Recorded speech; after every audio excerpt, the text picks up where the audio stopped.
Hello ನಮಸ್ಕಾರ. ನೀವ್ ನೋಡ್ತಾ ಇದ್ದೀರಾ ಸಮತಾ ಪಬ್ಲಿಕ್ ನ್ಯೂಸ್ಗೆ ಸ್ವಾಗತ. ಹೌದು ವೀಕ್ಷಕರೇ, ಸುಕ್ಷೇತ್ರ ಬುದ್ನಿ ಖುರ್ದದಲ್ಲಿರುವ ಶ್ರೀ ಬಬಲಾದಿ ಮಠದಲ್ಲಿ ಭಕ್ತಿಭಾವದಿಂದ ಜರುಗಲಿರುವ ಶ್ರೀ ಚಂದ್ರಗಿರಿ ದೇವಿ, ಶ್ರೀ ಗುರು ಚಕ್ರವರ್ತಿ ಸದಾಶಿವ, ಶ್ರೀ ಗುರು ಗಂಗಯ್ಯ ಸ್ವಾಮಿಗಳವರ ಜಾತ್ರಾ ಮಹೋತ್ಸವನ ಅಂಗವಾಗಿ ಆಮಂತ್ರಣ ಪತ್ರಿಕೆ ಬಿಡುಗಡೆ ಹಾಗೂ ಸುದ್ದಿಗೋಷ್ಠಿ ವಿಜೃಂಭಣೆಯಿಂದ ನಡೆಯಿತು. ಶ್ರೀ ಬಬಲಾದಿ ಮಠದ ಪೂಜ್ಯ ರವೀಂದ್ರ ಅಜ್ಜನವರು ಮಾತನಾಡಿ, ಮಠದ ಸಂಕಲ್ಪದಂತೆ ಸದ್ಭಕ್ತರಿಗೆ ತಿಳಿಸಿದ ಮಹತ್ವದ ಮಾಹಿತಿ ಏನೆಂದರೆ, ಶ್ರೀ ಶತ 1947 ವಿಶ್ವಾವಸು ನಾಮ ಸಂವತ್ಸರದ ಅಂಗವಾಗಿ ಫೆಬ್ರವರಿ 21, 2026 ಶನಿವಾರದಿಂದ ಫೆಬ್ರವರಿ 25, 2026 ಬುಧವಾರದವರೆಗೆ ಜಾತ್ರಾ ಮಹೋತ್ಸವದ ವೈಭವಮಯ ಕಾರ್ಯಕ್ರಮಗಳು ನಡೆಯಲಿವೆ ಎಂದು ತಿಳಿಸಿದ್ದಾರೆ. ಶನಿವಾರ ದಿನಾಂಕ 21/2/2026 ಮಠದಲ್ಲಿ ಶಿವನಾಮಸ್ಮರಣೆ, ಜಾಗರಣೆ, ಉಪಾಸನೆ, ಅಭಿಷೇಕ ಹಾಗೂ ದೀಪ ಬೆಳಗಿಸುವ ಕಾರ್ಯಕ್ರಮಗಳು ನಡೆಯಲಿದ್ದು, ಸಾಯಂಕಾಲ 6 ಗಂಟೆಗೆ ಸಹಸ್ರ ದೀಪೋತ್ಸವ ಅದ್ಧೂರಿಯಾಗಿ ಜರುಗಲಿದೆ. ರವಿವಾರ 22/2/2026 ಮುಂಜಾನೆ ಗದ್ದುಗೆ ಅಭಿಷೇಕ, ರಥೋತ್ಸವಕ್ಕೆ ರುದ್ರಾಕ್ಷಿ ಮಾಲಾಭರಣ ಹಾಗೂ ನಂದಿಕೋಲು ತರಿಸುವ ಕಾರ್ಯಕ್ರಮ ನಡೆಯಲಿದೆ. ಸಾಯಂಕಾಲ 5 ಗಂಟೆಗೆ ಮಹಾರಥೋತ್ಸವ ಭಕ್ತರ ಸಮ್ಮುಖದಲ್ಲಿ ಜರುಗಲಿದೆ. ಸೋಮವಾರ 23/2/2026 ಬೆಳಗ್ಗೆ 10 ಗಂಟೆಯಿಂದ ಮಹಾಪ್ರಸಾದ ಪಂಕ್ತಿ ಏರ್ಪಡಿಸಲಾಗಿದ್ದು, ಇದೇ ವೇಳೆ ಪೂಜ್ಯ ರವೀಂದ್ರ ಅಜ್ಜನವರು 400 ವರ್ಷದ ಮೂಲ ಪರಂಪರೆಯ ಕಾಲಜ್ಞಾನ ಭವಿಷ್ಯವನ್ನು ಭಕ್ತರಿಗೆ ಸಾರಲಿದ್ದಾರೆ. ಪ್ರತಿದಿನವೂ ಭಕ್ತಿಯೋಗಾಶ್ರಮ ಹಂಚನಾಳದ ಪೂಜ್ಯ ಮಹೇಶಾನಂದ ಸ್ವಾಮಿಗಳವರಿಂದ ಸಂತ ಶರಣರ ಜೀವನ ದರ್ಶನ ಕುರಿತು ಪ್ರವಚನ ನಡೆಯಲಿದೆ. ಜಾತ್ರಾ ಮಹೋತ್ಸವದ ಸಮಾರೋಪವಾಗಿ ಬುಧವಾರ 25/2/2026 ಸಾಯಂಕಾಲ 5 ಗಂಟೆಗೆ ರಥದ ಕಳಸ ಇಳಿಸುವ ಕಾರ್ಯಕ್ರಮ ನೆರವೇರಲಿದೆ. ಭಕ್ತಾದಿಗಳೆಲ್ಲರೂ ಕುಟುಂಬ ಸಮೇತ ಆಗಮಿಸಿ ಈ ಪವಿತ್ರ ಜಾತ್ರಾ ಮಹೋತ್ಸವದಲ್ಲಿ ಭಾಗವಹಿಸಿ ಆಶೀರ್ವಾದ ಪಡೆಯಬೇಕೆಂದು ಮಠದ ವತಿಯಿಂದ ಮನವಿ ಮಾಡಲಾಗಿದೆ. ಮುಂದಿನ ಸುದ್ದಿಯೊಂದಿಗೆ ಮತ್ತೆ ಭೇಟಿಯಾಗೋಣ. ಅಲ್ಲಿವರೆಗೆ ನೋಡ್ತಾ ಇರಿ, ಇದು ನಿಮ್ಮ ಸಮತಾ. ಎಲ್ಲ ಶ್ರೀ ಕ್ಷೇತ್ರ ಬಬಲಾದಿ ಮಠದ ಪರಂಪರೆಯ ಸದ್ಭಕ್ತರಿಗೆ ಎಲ್ಲರಿಗೂ ಆ ಪರಂಪರೆಗೆ ಶರಣಾರ್ಥಿಗಳನ್ನು ತಿಳಿಸುತ್ತಾ, ಹಿರಿಹೊಳೆ ದಂಡೆಯ ಬಬಲಾದಿಯ ಕ್ಷೇತ್ರದ ಮಹಿಮೆ ಬಹಳ ಅಪಾರವಾದಂಥದ್ದು. ಆ ಶಕ್ತಿ ಮಹಿಮೆ ಬಹಳಷ್ಟು ಅಪಾರವಾದಂಥದ್ದು. ಆ ಕ್ಷೇತ್ರಾಧಿಪತಿ ಶ್ರೀ ಗುರು ಚಕ್ರವರ್ತಿ ಸದಾಶಿವನವರ ಆದಿಶಕ್ತಿ, ಅಧಿಷ್ಠಾನಮೂರ್ತಿ ಆದಿಶಕ್ತಿ ಜಗಜ್ಜನನಿ ಚಂದ್ರಗಿರಿ ದೇವಿ ಅಡಿದಾವರಗಳಲ್ಲಿ ಶಿರಸಾಷ್ಟಾಂಗ ನಮಸ್ಕಾರಗೈಯುತ್ತಾ, ಬಬಲಾದಿ ಕ್ಷೇತ್ರದ ಮಹಿಮೆ, ಬಬಲಾದಿ ಶರಣರು ಬರೆದಿಟ್ಟಂಥ ಲಿಖಿತವಾದ ವಾಕ್ಯ, ಅವರು ಆಡಿದಂಥ ವಾಣಿಗಳು ಜಗತ್ತಿಗೆ ಶ್ರೇಷ್ಠವಾದ ಕಾಲಜ್ಞಾನದ ವಾಣಿಯಾಗೈತಿ. ಮಹಾರಥೋತ್ಸವದೊಂದಿಗೆ ಪ್ರತಿ ವರ್ಷ ಹಿರಿಹೊಳೆ ದಂಡೆಯ ಬಬಲಾದಿಯಲ್ಲಿ ಮರುದಿವಸ ಪಂಕ್ತಿ ಅನ್ನ ಪ್ರಸಾದ ಹಂಚುವ ಮುಖಾಂತರ ಕಾಲಜ್ಞಾನ ವಾಣಿ ಹಾಕಿತ್ತು. ಆ ವಾಣಿ ಆಗ್ಬೇಕಾದ್ರೆ ಅದರದಾದಂಥ ಶ್ರೀ ಮಠದ ಬಬಲಾದಿ ಮಠದ ಕಾಲಜ್ಞಾನ ಇತಿಹಾಸ ಬಹಳಷ್ಟ, ಅದರ ಇತಿಹಾಸ ಬಹಳಷ್ಟು ದೀರ್ಘಕಾಲದ್ದೈತದು. ಬಬಲಾದಿ ಮಠದ ಮೂಲ ಪುರುಷರು ಬರೆದಿಟ್ಟಂತಹ ಕಾಲಜ್ಞಾನದ ಸಾಹಿತ್ಯ ಅತ್ಯಂತ ಶ್ರೀಮಂತ. ಆಯಾ ಕಾಲಘಟ್ಟಗಳ ಬಗ್ಗೆ, ಸಂಸ್ಕೃತಿ ಬಗ್ಗೆ, ಜನರ ಬಗ್ಗೆ, ಒಟ್ಟು ಜಗತ್ತಿನ ಆಗುಹೋಗುಗಳ ಬಗ್ಗೆ, ಮುಂದಿನ ದಿನಮಾನದ ಭವಿಷ್ಯದ ಬಗ್ಗೆ ನಾವು ಹೇಳುವಂಥ ಪ್ರತಿ ವರ್ಷದ ಈ ಕಾಲಜ್ಞಾನ, ಇದು 400 ವರ್ಷದ ಕಾಲಜ್ಞಾನ ಅಪ್ಪವರು ಬರೆದಿಟ್ಟಂಥದ್ದು. ಈ ಕಾಲಜ್ಞಾನ ವಾಣಿಯು 400 ವರ್ಷದ ಹಿಂದೆ ತ್ರಿಕಾಲಜ್ಞಾನಿ, ಮಹಾತಪಸ್ವಿ, ವಾಕ್ಯಸಿದ್ಧಿ ಪುರುಷ, ಜಗದಕರ್ತನ ರಾಣಿ ಜಗದಂಬೆ ಶ್ರೀ ಚಂದ್ರಗಿರಿ ದೇವಿಯನ್ನ, ಅಮ್ಮನವ್ರನ್ನ 12 ವರ್ಷಗಳ ಕಠಿಣ ತಪಗೈದು ಸೀತಾಗಿರಿಯಿಂದ, ಇವತ್ತಿನ ಆಲಮಟ್ಟಿ ಏನೈತಲ್ಲ, ಸೀತಾಗಿರಿಯಿಂದ ಶ್ರೀದೇವಿಯನ್ನು ಪ್ರತ್ಯಕ್ಷ ಕಂಡು ಬಬಲಾದಿ ಗ್ರಾಮಕ್ಕೆ ಕರೆತಂದು ಶ್ರೀದೇವಿಯ ಮುಖಾಂತರ ಮಂಡಲನ ಸಂಹಾರಗೈದು ಬಬಲಾದಿಯನ್ನ ಪಾವನ ಕ್ಷೇತ್ರವನ್ನು ಮಾಡಿದಂಥವನೇ ಬಬಲಾದಿಯ ಸಾರವಾಡ ಗ್ರಾಮದಲ್ಲಿ ಹುಟ್ಟಿ ಬಬಲಾದಿಯ ಗ್ರಾಮವನ್ನ ಅಪ್ಪನೆಂಬ ಅಪರಾಂಪರ ಅಪ್ಪನೆಯೊಂದಿಗೆ ಸಾಕ್ಷಾತ್ ಚಂದ್ರಗಿರಿ ದೇವಿಯನ್ನ ಪ್ರತ್ಯಕ್ಷ ಕಂಡು ಬಬಲಾದಿಯನ್ನ ಕರೆದುಕೊಂಡು ಬಂದ ಬಬಲಾದಿ ಪಾವನ ಕ್ಷೇತ್ರವನ್ನು ಮಾಡಿದಂಥವನೇ ನಮ್ಮ ಕಾಲಜ್ಞಾನಿ ತ್ರಿಕಾಲಜ್ಞಾನಿ ಮಹಾಪುರುಷ ಶ್ರೀ ಚಿಕ್ಕಯ್ಯಪ್ಪನವರು, ಗುರುನಾಥನಾದ ಚಿಕ್ಕಯ್ಯಪ್ಪನವರು.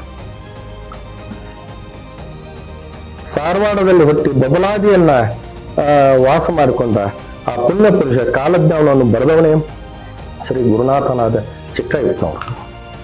ಆ ಕಾಲಜ್ಞಾನದ ಇತಿಹಾಸಕ್ಕ 400 ವರ್ಷದ ದಿವ್ಯ ಪರಂಪರೆಯ ಬಬಲಾದಿಯ ಕಾಲಜ್ಞಾನ ಏನು ಬರೆದಿಟ್ಟಾರಲ್ಲ, ಆ ಪುಣ್ಯ ಪುರುಷರು ಏನೈತಲ್ಲ 400 ವರ್ಷ ದಿವ್ಯ ಪರಂಪರೆಯ ಅದಕ್ಕೆ ಶಕ್ತಿ ಐತಿ. ಅದಕ್ಕೆ ಇವತ್ತು ಪ್ರತಿ ವರ್ಷ ಬಬಲಾದಿ ಹಿರೋಳಿ ದಂಡೆಯ ಬಬಲಾದಿ ಇಲ್ಲಿ ನಾ ಕ್ಷೇತ್ರದಲ್ಲಿ ಪ್ರತಿ ವರ್ಷ ಈ ಕಾಲಜ್ಞಾನ ನಾಕತ್ಲ ಕ್ಷೇತ್ರಾಧಿಪತಿ ಶ್ರೀ ಗುರು ಚಕ್ರವರ್ತಿ ಸದಾಶಿವಪ್ಪನವರು, ನಮ್ಮ ಕೊಪ್ಪದ ಗಂಗಾಧರಪ್ಪ ಅಂದ್ರೆ ನಮ್ಮ ಜನವರು, ಕೊಪ್ಪದ ಗಂಗಾಧರ ಅಪ್ಪನವ್ರ ಕೈಯಲ್ಲಿ ಅವರು 22ನೇ ವಯಸ್ಸಿನಲ್ಲಿ ಅವರಿಗೆ 15 ಹಳ್ಳಿಯ ಗ್ರಾಮಗಳ ಪ್ರಮುಖರ ಸಮ್ಮುಖದೊಳಗ ಮುಲೇರಿ ದೇಸಾಯರಾಗಲಿ ಬೇರೆ ಕೋಣಪ್ಪನವರಾಗಲಿ ಅತ್ಯಂತ ಸುತ್ತಮುತ್ತಲು ಇರುವಂಥ ಗ್ರಾಮಗಳ ಪ್ರಮುಖ ಇವರೆಲ್ಲರ ಸಮ್ಮುಖದೊಳಗ ಕ್ಷೇತ್ರಾಧಿಪತಿ ಗುರು ಸದಾಶಿವಪ್ಪನವರು ಏನದಲ್ಲ ಕೊಪ್ಪದ ಗಂಗಾಧರಪ್ಪನವರಿಗೆ 1895 ಅವ್ರು 22ನೇ ವಯಸ್ಸಿನಾಗ ಇದನ್ನ ಗಂಗಪ್ಪನಲ್ಲಿ ನಿಜ ಇತ್ತದ ಕೂಡಾಗಿದೆ ಅಂತ ಹೇಳಿ ಇದನ್ನ ಮೇಲ್ಮುಖ ಕೊಟ್ಟ ಆಶೀರ್ವದಿಸಿ ಇದನ್ನ ಹೊತ್ತಿಗೆ ಕೊಟ್ಟ ಇದನ್ನ ಕಾಲಜ್ಞಾನವನ್ನ ಸಾರುವಂಥವನ್ನ ಜಗತ್ತಿಗೆ ಅಪ್ಪನೆಯನ್ನು ಕೊಡ್ತಾರ ಶ್ರೀ ಗುರು ಸದಾಶಿವಪ್ಪನವರು. ಇದನ್ನ ನಡೆಸ್ಕೊಂಡು ಹೋಗ್ಬೇಕಂತಂದ ಇದನ್ನು ಸದಾಶಿವಪ್ಪನವರು 15 ಹಳ್ಳಿ ಪ್ರಮುಖ ಸಮೂಹ ಕೊಟ್ಟು ಗುರು ಸದಾಶಿವಪ್ಪನವರು ಗುರು ಗಂಗಾಧರಪ್ಪನವರು ಅವ್ರ ಸಮ್ಮುಖದೊಳಗೆ ಕೊಪ್ಪಳ ಗಂಗಾಧರಪ್ಪನವರು ಏನದಾರಲ್ಲ ಇವರು ಜಗತ್ತಿಗೆ ಕಾಲಜ್ಞಾನ ಗುರು ಸಮ್ಮುಖದೊಳಗೆ ಕಾಲಜ್ಞಾನ ಸಾರಿಕೊಂಡು ಬರುವಂತ ಇದು ಪದ್ಧತಿ 1894-95ರಿಂದ 1967ರವರೆಗೆ ಅವರಿಗೆ 95 ವರ್ಷ ವಯಸ್ಸಿನ ಪರ್ಯಂತರ ಅವರು ಮನಸ್ಸಿನ ತುಂಬಾ ಅವರನ್ನೇ ತುಂಬಿಕೊಂಡ ಈ ವಾಣಿಯನ್ನ ಅವ್ರು ಮಾಡ್ತಿದ್ದರು. ಕೊಪ್ಪದ ಗಂಗಾಧರಪ್ಪನವರು ಏನು ಇದು 400 ವರ್ಷ ದಿವ್ಯ ಪರಂಪರೆ ಕಾಲಜ್ಞಾನ ಬರೆದಿಟ್ಟಂತ ಕಾಲಜ್ಞಾನ, ಈ ಕಾಲಜ್ಞಾನ ಶ್ರೀ ಅಪ್ಪನೆಂಬ ಪರಾಂಪರನ ಅಪ್ಪನೆ ತಗೊಂಡು ಚಿಕ್ಕಯ್ಯಪ್ಪನವರು ಶ್ರೀದೇವಿಯಿಂದ ಚಂದ್ರಗಿ ದೇವಿಯಿಂದ 3 ಗಳಿಂದ 3 ತಾಸಿನೊಳ ಅದನ್ನ ಅವಕಾಶ ತಗೊಂಡ ಈ ಕಾಲಜ್ಞಾನವನ್ನ 3 ಗಳಿಗೆಯೊಳಗೆ ಇದನ್ನು ಬರೆದಿಡ್ತಾರೆ. 3 ತಾಸಿನಾಗ 3 ಲೋಕದ ಈ ಕಾಲಜ್ಞಾನವನ್ನು ಬರೆದಿಡ್ತಾರ ಚಿಕ್ಕಯ್ಯಪ್ಪನವರು. ಆ ಕಾಲಜ್ಞಾನವನ್ನೇ ಪ್ರತಿ ವರ್ಷ ಹಿರುಹಳ್ಳಿ ದಂಡೆ ಮೇಲೆ ಮಠದ ಪರಂಪರೆ ಪೂಜೆ ಪುನಸ್ಕಾರ ಆ ಪರಂಪರೆ ಮುಖಾಂತರ ಮಠದಿಂದ ಬಂದ ಹೊಳೆದಂಡಿ ಮೇಲಿನ ಈ ಕಾಲಜ್ಞಾನವನ್ನು ಸಾರುವಂತ ಪರಂಪರೆ ಏನೈತಲ್ಲ ಇದು ತಲೆತಲಾಂತರದಿಂದ ಬಂದೈತಿ. ಕೊಪ್ಪದ ಅಪ್ಪವರಿಂದ ಬಂದೈತಿ. 1894-95ರಲ್ಲಿ 1967 ಗಂಗಾಧರ ಅಪ್ಪನವ್ರು ಮಾಡ್ತಾರೆ. ಕೊಪ್ಪದ ಗಂಗಾಧರ ಅಪ್ಪನವ್ರಿಗೆ ಕಾಲಜ್ಞಾನವನ್ನು ಸಾರ್ತಾರ. ಅವರ ನಂತರ ಅವರ ಮಗನಾದ ಶ್ರೀ ಚೆನ್ನಯ್ಯಪ್ಪನವರು ಅವರ ಈ ಕಾಲಜ್ಞಾನವನ್ನ 1968ರಿಂದ 2008ರವರೆಗೆ ಅವರಿಗೆ 90 ವರ್ಷ ವಯಸ್ಸಾಗೈತಿ. ಅವರು ಈ ಕಾಲಜ್ಞಾನವನ್ನ ಬಬಲಾದಿ ಕ್ಷೇತ್ರ ಒಳಗ ಎಲ್ಲ ಸದ್ಭಕ್ತರ ಪರಂಪರೆ ಸದ್ಭಕ್ತರ ಮುಂದೆ ಕಾಲಜ್ಞಾನ ಹಿರೋಳಿ ದಂಡೆ ಮೇಲೆ ಸಾರ್ತಾರ. 2009ರಿಂದ ಅವರು ಏನ ನಮ್ಮ ಅಜ್ಜನವರು ಏನದಲ್ಲ ಈ ತಲೆತಲಾಂತರ ನಾನು ಅಪ್ಪ ಅವ್ರು ಕೊಟ್ಟಂತದ ನಾನು ಚೆನ್ನಯ್ಯಪ್ಪನವರ ಮೊಮ್ಮಗ ಅವರು ಅಪ್ಪ ಅವ್ರಿಗೆ ಆಶೀರ್ವಾದ ಮಾಡಿ ಹೆಂಗ್ ಕೊಡ್ತಾರಂದ್ರ 90 ವರ್ಷ ವಯಸ್ಸಾದಾಗ ಇನ್ನೂ 1 ವರ್ಷ ಅವರ ಲಿಂಗದ ಆಗುತ್ತ ಮುಂಚೆ ನಾವಾದ ನಂತರ ಪೂಜೆ ಮಾಡಿದ ನಂತರ ಅವ್ರು ಹೇಳ್ತಾರ ನಾವಾದ ನಂತರ ನನ್ನ ಜಾಗಕ್ಕೆ ನೀನ ಬರ್ತೀವಿ, ನಾಳೆ ಮೇಕ್ ಮೂಲ್ ನೀನು ಹಿಡಿತಿ, ನನ್ನ ಜಾಗಕ್ಕೆ ನೀನು ನಾಳೆ ಮೇಕ್ ಮೂಲ್ ನೀನು ಹಿಡಿತಿ, ಈ ಸ್ಥಾನಕ್ಕಂಥೇಳಿ ಈ ಕಾಲಜ್ಞಾನ ಸಾರುವಂಥದ್ದು ನೀ ಅದನ್ನ ಮಾಡ್ಬೇಕಂತೇಳಿ ಅವರು ಆಶೀರ್ವದಿಸ್ತಾರ. ಅನಂತರ ಆದರೂ ಈ ಧರ್ಮದಿಂದ ಹೋಗ್ಬೇಕಂತ ಒಂದು ಅಪ್ಪಣೆ ಕೊಡ್ತಾರ ಅವ್ರು. ಅದಾದ ನಂತರ ನಾನು ಜಗಕ್ಕೆ ನೀನೇ ಬರ್ತೀನಿ, ನಾಳೆ ಬೇಕು ನೀನು ಹೇಳ್ತಿ, ಮತ್ತು ಆದರೂ ಬೆಂಕಿ ಹತ್ತತ್ತೆ ಹೆದರ್ಬೇಡ ಅಂತ ಹೇಳ್ತಾರ. ನಿನಗೆ ಏನೇ ತಿಳಿಲಿಕ್ಕಂದ್ರು ಗುರುನಾಥನಾದ ನಿಮ್ದು ದೊಡ್ಡ ಮುತ್ಯ ಅವರು ತಿಳಿಸ್ತಾರಂತಂದ್ರೆ ಗುರು ಸದಾಶಿವ ಗುರು ಪರಂಪರೆಯ ಅವ್ರ ಮಾನಸ ರೂಪದಿಂದ ತಿಳಿಸ್ತಾರಂತಂದ ಆಶೀರ್ವಾದ ಮಾಡಿ ಇದನ್ನ ಅವರು ಅಪ್ಪವರು ಕೊಡ್ತಾರೆ. ಇದನ್ನ ಅವರು ಚೆನ್ನಯ್ಯಪ್ಪನವರು 2008 ಅಲ್ಲಿಂದ ಆದ ನಂತರ 2009ರಿಂದ 2024ರವರೆಗೆ ಈ ಕಾಲಜ್ಞಾನ ಹಿರಿಹೊಳೆ ದಂಡಿ ಬಬಲಾದಿ ಕ್ಷೇತ್ರದೊಳಗ ನಾನು ಇದನ್ನ ಕಾಲಜ್ಞಾನವನ್ನ ಅಪ್ಪವರು ಬರೆದಿಟ್ಟಂತ ಲಿಖಿತವಾದ ವಾಕ್ಯಗಳನ್ನ ಭಕ್ತಿ ಭಾವ ಅದರ ಜಪ ತಪ ಅನುಷ್ಠಾನ ಮುಖಾಂತರ ಭಕ್ತಿ ಭಾವದಿಂದ ನಾನು 2024ರವರೆಗೆ ಈ ಕಾಲಜ್ಞಾನವನ್ನ ಗುರು ಅಪ್ಪಣೆ ಮೇರೆಗೆ ನಾನು ಸಾರಿದ್ದೇನೆ.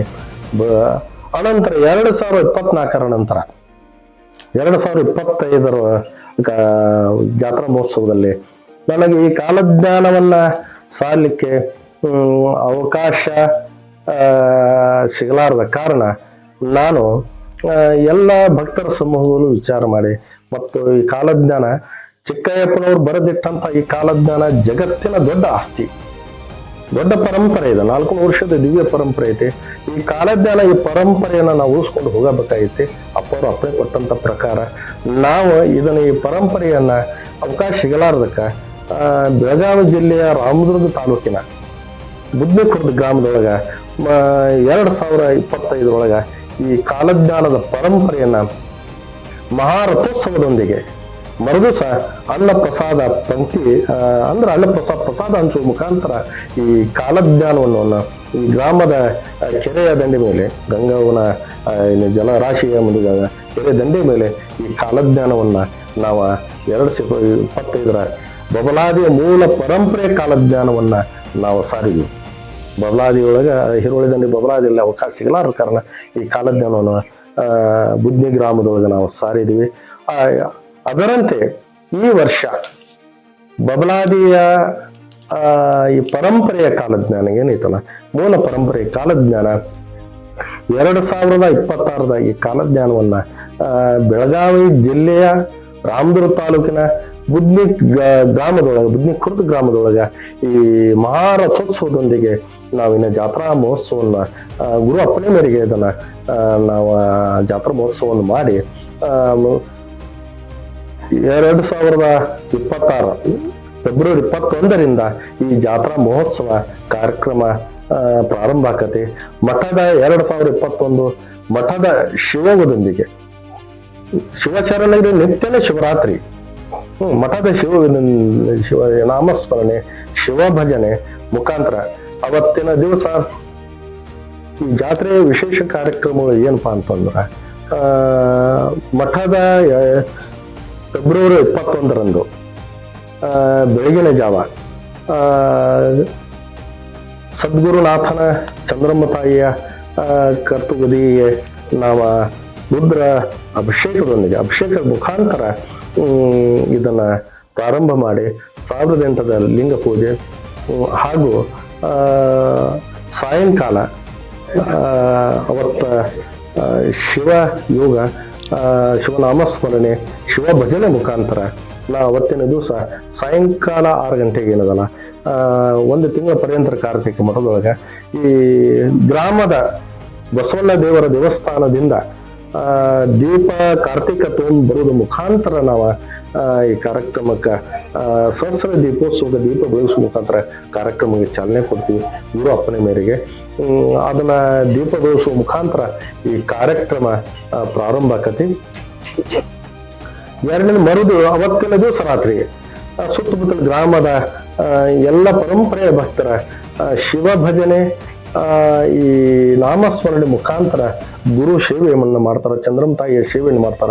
ಮರುದಿವಸ ಈ ರವಿವಾರ 22ನೇ ತಾರೀಕಿನ ದಿವಸ ಫೆಬ್ರವರಿ 22ನೇ ತಾರೀಕಿನ ದಿವಸ ಮಠದಲ್ಲಿ ಗದುಗೆ ಅಭಿಷೇಕ ನಂತರ ಚಂದ್ರಮ್ಮ ತಾಯಿಗೆ ಸದ್ಗುರುನಾಥನ ಗುರು ಸದಾಶಿವಪ್ಪನವರ ಗದಿಗೆ ಅಭಿಷೇಕದೊಂದಿಗೆ ಚಂದ್ರಮ್ಮ ತಾಯಿಗೆ ಉಡಿ ತುಂಬುವ ಕಾರ್ಯಕ್ರಮ, ಅಮ್ಮನವರಿಗೆ ಉಡಿ ತುಂಬಿ 1008 ಮುತ್ತೈದರಿಗೆ ನಾವು ಶ್ರೀಮಠದಿಂದ ಮುತ್ತೈದರಿಗೆ ಇದನ್ನ ಉಡಿ ತುಂಬ್ತೀವಿ ಕಾರ್ಯಕ್ರಮ.